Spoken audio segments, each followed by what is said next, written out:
ആര്യാടൻ കുടുംബവുമായി നിരന്തരം പ്രശ്നങ്ങൾ ഉണ്ടായിരുന്നെങ്കിലും നിലമ്പൂർ ഉപതെരഞ്ഞെടുപ്പിൽ മുസ്ലിം ലീഗ് ഉണർന്നു പ്രവർത്തിച്ചു. വോട്ട് ആര്യാടൻ ഷൗക്കത്തിനല്ല, മറിച്ച് UDF-നാണ് എന്നതായിരുന്നു ലീഗ് മുന്നോട്ട് വെച്ച തന്ത്രം.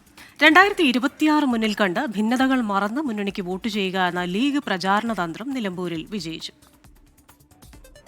ആര്യാടൻ ഷൗക്കത്ത് സ്ഥാനാർത്ഥിയാവുന്നു എന്നതായിരുന്നു ലീഗിന്റെ മുന്നിലുണ്ടായിരുന്ന വെല്ലുവിളി. ആര്യാടൻ മുഹമ്മദിന്റെ കാലം മുതൽ ആര്യാടൻ കുടുംബവും ലീഗും മലപ്പുറത്ത് രണ്ട് തട്ടിലായിരുന്നു. ഷൗക്കത്ത് സ്ഥാനാർത്ഥിയായതോടെ ലീഗ് വോട്ടുകളിൽ വിള്ളൽ വീഴുമോ എന്നതായിരുന്നു UDF-ന്റെ ഭീതി.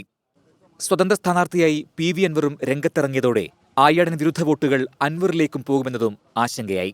എന്നാൽ എണ്ണയിട്ട യന്ത്രം പോലെ ലീഗിന്റെ സംവിധാനങ്ങൾ പ്രവർത്തിച്ചു. പൊളിറ്റിക്കലായിട്ടുള്ള ഒരു കമ്മിറ്റ്മെൻറ്റ് പാർട്ടി കൊടുത്താൽ, പ്രസിഡന്റ് ഒരു തീരുമാനം എടുത്തു കഴിഞ്ഞാൽ പിന്നെ അതുവരെയുള്ള കാര്യങ്ങളൊന്നും ഞങ്ങൾ നോക്കൂല.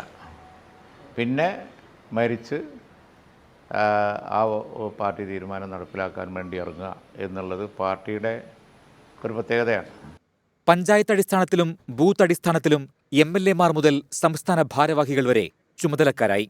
ലീഗിൽ നിന്ന് LDF-ലേക്കും PV അൻവറിലേക്കും ചോരാൻ സാധ്യതയുള്ള വോട്ടുകൾ പ്രത്യേകം കണക്കാക്കി ആ വോട്ടുകളിലേക്ക് ലീഗിന്റെ മുതിർന്ന നേതാക്കൾ നേരിട്ടെത്തി പ്രശ്നങ്ങൾ രമ്യമായി പരിഹരിച്ചു.